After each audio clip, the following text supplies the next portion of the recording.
Well, everyone, I am back, and I've got a lot of stuff to bring you up to speed on.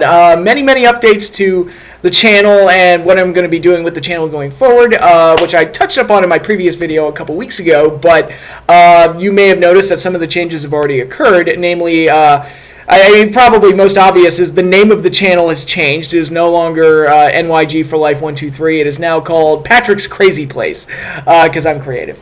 It was pointed out to me that the name NYG for Life 123 is, quote, the most 1997 AOL sounding name in existence in 2016. I was like, yeah, that's probably true. So decided to change it. Yeah, so it's Patrick's Crazy Place now. Still going to be a wrestling dominant channel. That's going to be the main focus of the channel going forward. But I'm going to be covering other things as well, which I've done in the past, so that shouldn't be any surprise to any of my long-term subscribers. But yeah, so we got a name change. I've also opened up a new Twitter account, the link to which is below in the description. Go ahead and click on that, follow me. I haven't actually posted any tweets yet. So that's something that I'm going to get working on at some point this weekend. Actually, what the Twitter account will be used for is live coverage of the wrestling TV shows that I watch, namely Monday Night Raw, TNA if I can get to it, Ring of Honor if I can get to it, NXT, and especially Lucha Underground, and pay-per-views whenever those occur. So, yeah, I'm going to be using the Twitter predominantly for that. I will also be using it to post links to my videos. So if you follow me on Twitter, you'll be seeing links to my videos as well, and that'll be a way to find it. Also, I'll be using it for Q&A sessions. I have not elected when to do the first Q&A session, but the next time I do a Q&A, it'll be through the Twitter page. So be on the lookout for that. So yeah, those are some very exciting changes to the channel. Also, as far as updates to the video goes, I am going to go ahead and do the Wrestling Classic Match Review series. That one I had already decided on that I was going to do. Once a month I'm going to do a review of a classic wrestling match. And as the way I have it set up right now is that I will be covering matches pre-2000. So it's going to be more of a nostalgic type of thing rather than, covering stuff that happened like 3 or 4 years ago. It's like, no, let's go way back. Let's go, matches that a lot of the young people probably haven't seen. I'll be talking about those matches and my memories of them and how I feel about them now after giving it a rewatch. So that'll be the next video I do, actually. The next video will be a classic match review, and I'll announce right here that that match will be Bret the Hitman Hart versus Bob Backlund in a submission match for the WWF title from Survivor Series 1994. That'll be the first classic match I review. The matches I do review are going to be a little bit more out of the ordinary. Like I said in the previous video, WrestleMania is probably not going to be covered at all because I've done so many WrestleMania series. I feel like I've gone through just about every major WrestleMania match there is. So I'm going to try and think outside the box a little bit and do matches that probably don't always get talked about or reviewed all that much, especially matches that I haven't talked about as much on this channel. Definitely going to venture into WCW and ECW and definitely use that for the series going forward. So, it helps to have the WWE Network, and I have access to all that stuff, and I can relive it a lot easier. So yeah, Bret Hart versus Bob Backlund, Survivor Series 94. That'll be the next video I do. Probably going to be up sometime on Monday, so be on the lookout for that.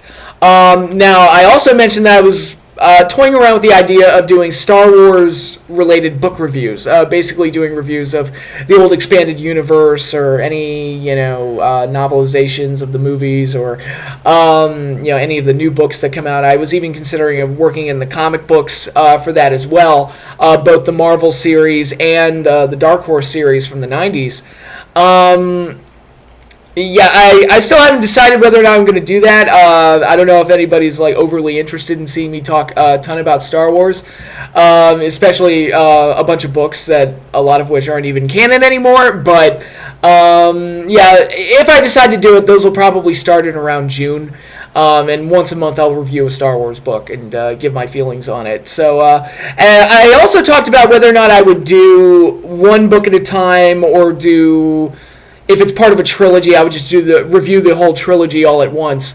I've decided not to make that an absolute. I'll do that on a case-by-case basis, because rereading some of these books, I think it's better to cover some of them as a trilogy, and other ones I think work better if I cover them one by one. So, that'll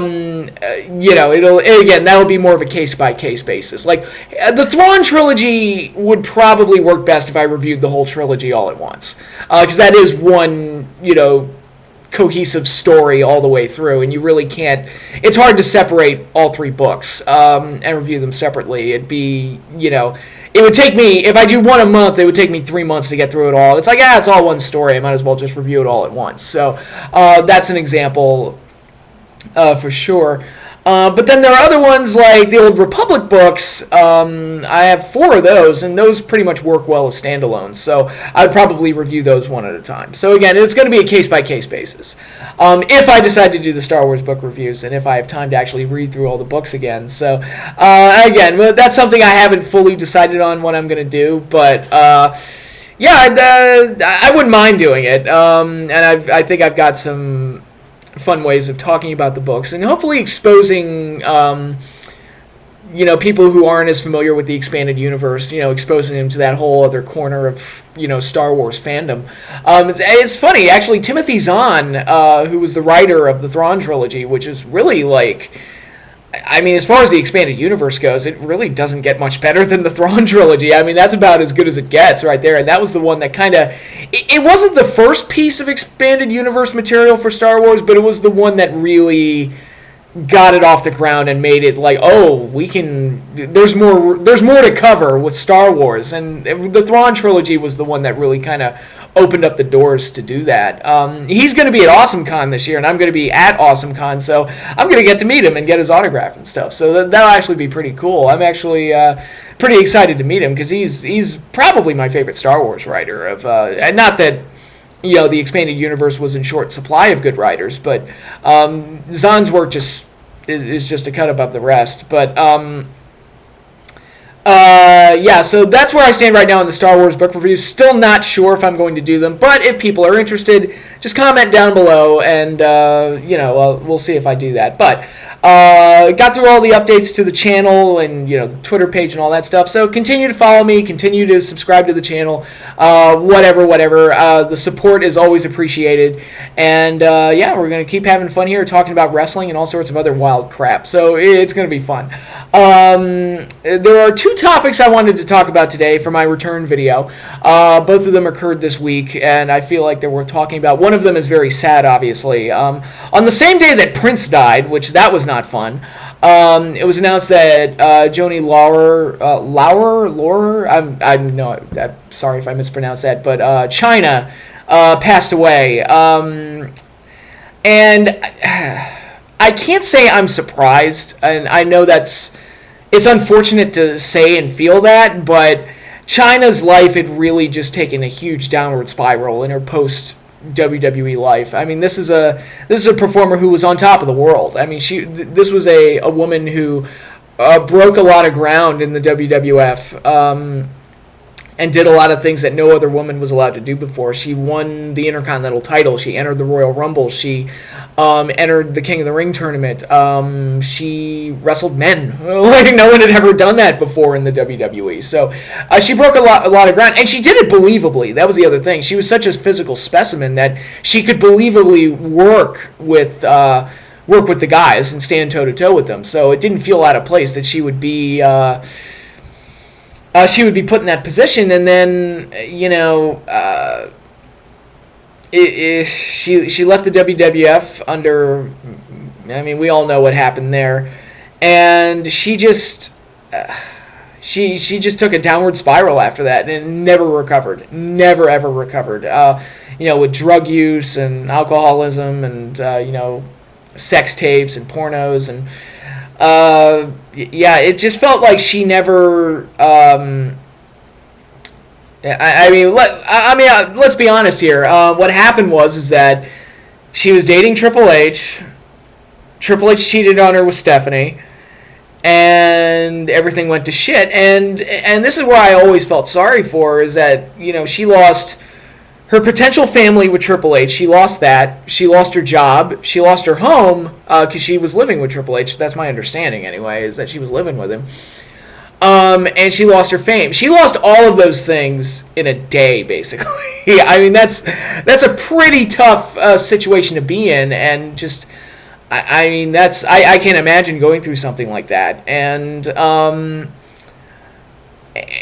she just, her life just fell apart after that, and I'm sure she was depressed. I'm sure, you know, there were a lot of bad things going on, and that ultimately led to what happened, and what she ultimately became. But I always felt bad for her. It's like there always comes a point where it's like, all right, you got to move on and not let the bad things that happen to you kind of rule your life. But if you don't have a strong support system around you, and you don't have, you know, I don't know, if you don't have people to help get you through those tough periods, then it's really hard to get over that stuff. So I don't know who reached out to China, or I don't know who she surrounded herself with during the bad years, but I don't know. I don't know. It's very bad. It was very, very bad, and unfortunately, like I said, her death was not shocking to me, but it's still very sad that she was unable to get the help that she needed to get her life back on track and you know, lead a happy life. You know, I guess we could just let her situation serve as an example of, you know, if you need help, get it. Basically, don't let it, you know, don't let depression and don't let bad things that happen to you kind of rule you. You gotta, like, you know, and it always, you know, friends are always a good thing to have, and you know, family's always a good thing to have. I don't know what her family was like. That could be a whole nother barrel of monkeys right there. I don't know, but it is very sad, and it's always sad to lose a wrestling star. But Chyna's situation was always one that it seemed like this was the end that she was destined to have, and it's unfortunate because it just, and you could see her in interviews, and you could see her in you know, pictures of her and stuff like that, and it's just like she just looked like a broken person. And again, that's a very tough situation. And very sad whenever that happens to somebody. So hopefully her soul's at peace now, and you know, rest in peace. And thank you for all the good. You know, I would like to thank her as a performer for all the good memories and all the good times, because people underestimate how important she was to the success of the Attitude Era. She was, I mean, she was one of the big stars for a while there, and she was one of the ones. She may have been one of the first ones that they kind of like, she left and then they tried to act like she was never there, or they tried to act like she never existed before. Like her contributions and her importance were kind of glossed over and overlooked, and it's like she was just one of those taboo things, like, we don't talk about China here. And then when she started doing things like the sex tape and the porno and all that other stuff, then it got even worse. It's like, okay, we really can't talk about her anymore. But you know, there'll be a call for her to go into the Hall of Fame next year. We'll see if that happens. I don't know, but again, it's all very sad, and it is very unfortunate. And hopefully, you know, hopefully we can take this terrible situation, kind of learn from it. And if you are going through a rough time in your life, and if you are struggling with things, you know, it doesn't hurt to reach out to friends and family to help get you through those rough patches. But yeah, so rest in peace, Chyna. I know that this is kind of a downer talking about this, but it is unfortunate whenever something like this happens. So just wanted to come in here, pay my respects, and talk about what happened here. So yeah, we've talked about Chyna. Now to get to more, I guess, more exciting news as far as wrestling developments this week. You know, Lucha Underground continues to be very good. Still enjoying the show. Next week's show is going to have a cage match between Johnny Mundo and Cage. Or as Mundo put it, I get cage in a cage. Okay. But that match I think is going to be great, and we've got the Trios Tournament Finals next week, so that's two really big matches for next week's show, so I'm really looking forward to it. Ring of Honor, I haven't watched it yet, but I'm going to try and watch Super Card of Honor 10, both shows. NXT is still going well, although I wonder what it's going to be like once the guys get permanently transitioned, like the guys that got moved up, like the Enzo and Casses and the Vaudevillains and Apollo Crews and all those other guys, Sami Zayn. What it's going to be like when they get fully transitioned up to the main roster, and then the current crop of guys in NXT are what's left. It'll be interesting to see, because they're losing a lot of guys to the main roster between, like I said, Apollo Crews, Enzo and Cass, the Vaudevillains, Sami Zayn. I mean, that's a huge number of guys that are very key and vital to the show. But speaking of key and vital things to the show, the other major topic I wanted to talk about was Samoa Joe is now the NXT champion. This happened at an NXT house show, and it's like, oh, okay, that's a huge development. There's part of me that's like, oh, it's kind of cool that they do something major at a house show to actually make the house show seem important to go to.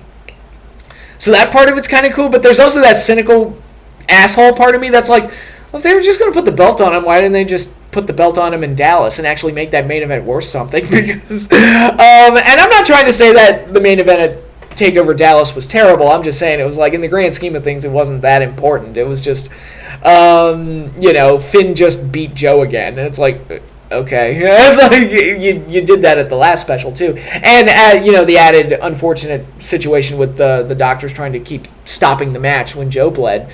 So, but yeah, that's a big development. Samoa Joe's the NXT champion. I'm not super enamored with Samoa Joe. I don't dislike him, and I'm fine with him. For what he is now. He's not the Joe he was 10 years ago. I guess I'm so out of shape, it's ridiculous. But, he's not the guy he was 10 years ago. He's not that guy. If you go back and watch his, Ring of Honor stuff or, his early TNA stuff and how quick and fast he was, he's not that guy anymore. But he can still put on a pretty good match. And, again, with so many guys moving up to the main roster, it's like, somebody's got to have the belt. So, so I don't have too much of a problem with Joe as champion, but the real interesting part of it is that, and maybe this is why they didn't put the belt on Finn Balor at Dallas, is that maybe they've made the decision to move Finn Balor up to the main roster and possibly tie him in for a Bullet Club formation up on the main show, which they've already teased with Doc Gallows and Carl Anderson showing up on Monday Night Raw and appearing to help AJ Styles, and that whole situation going on. So, we could potentially see the Bullet Club on WWE TV, like some version of it or something. It could be very interesting. And actually, I'm looking ahead to the Payback card. It's actually not that bad. We're getting Sami Zayn versus Kevin Owens, which is the match we should have gotten at WrestleMania. The tag team tournament that they've been doing to determine the number one contenders to the New Day's titles, I've actually enjoyed. It's like, oh yay, tag matches that actually matter. It's like, oh yay, guys are getting built up with victories, and oh yay, new teams are getting pushed. And it's like, okay, when I looked at the tournament brackets, I was like, I would love it if it was Vaudevillains and Enzo and Cass in the finals, but I know that's not what we're getting. That's exactly what we got, and it's like, oh, okay, so Vaudevillains versus Enzo and Cass. Cool. Yeah, it's like, all right, I'm down for this. I'm liking what they're doing with Cesaro right now. They're actually presenting him as somebody important. He could win the IC title. Doubtful, because they've already bounced around the IC title so much lately. But, and Miz has got, a pretty solid thing going with Maurice there. So there's stuff to enjoy on WWE TV. Of course, the Hell in a Cell match has turned out to be completely pointless because... Okay, and I'm noticing this trend with post-streak Undertaker WrestleMania matches because last year, Bray Wyatt talked about, I will be the new face of fear. I challenge the Undertaker so I can become the new face of fear. He faces Undertaker at WrestleMania, loses, and then after WrestleMania he claims that he's still the face of fear. And it's like, but you lost to the Undertaker, so how's that work exactly? They were acting like Bray Wyatt won the WrestleMania match. And, they were almost acting like the Undertaker victory didn't happen. Well, history repeat itself after WrestleMania 32. It's like, all right, so they're having this Hell in a Cell match. So if Shane wins, he gets control of Monday Night Raw. If Undertaker loses, it's his last it's his last WrestleMania match. Undertaker goes over, okay, and Shane McMahon is in charge of Raw for the last 3 weeks, and Undertaker's nowhere to be found. And there's also been talk that the WrestleMania match may have been Undertaker's last match, which, God, I hope so. Fingers crossed. I hope that was his last match. I hope every Undertaker match they do, I was like, please let this one be the last one. But, yeah, it's just really, it's like, oh, way to make the Hell in a Cell match almost completely pointless going forward. So it's like, yay, okay, stipulations don't matter, and, whatever. It's like whose line is it anyway? It's like, join us where the rules don't matter, and you shouldn't care about anything going forward, and blah, blah, blah, blah, blah, and all that other shit. So,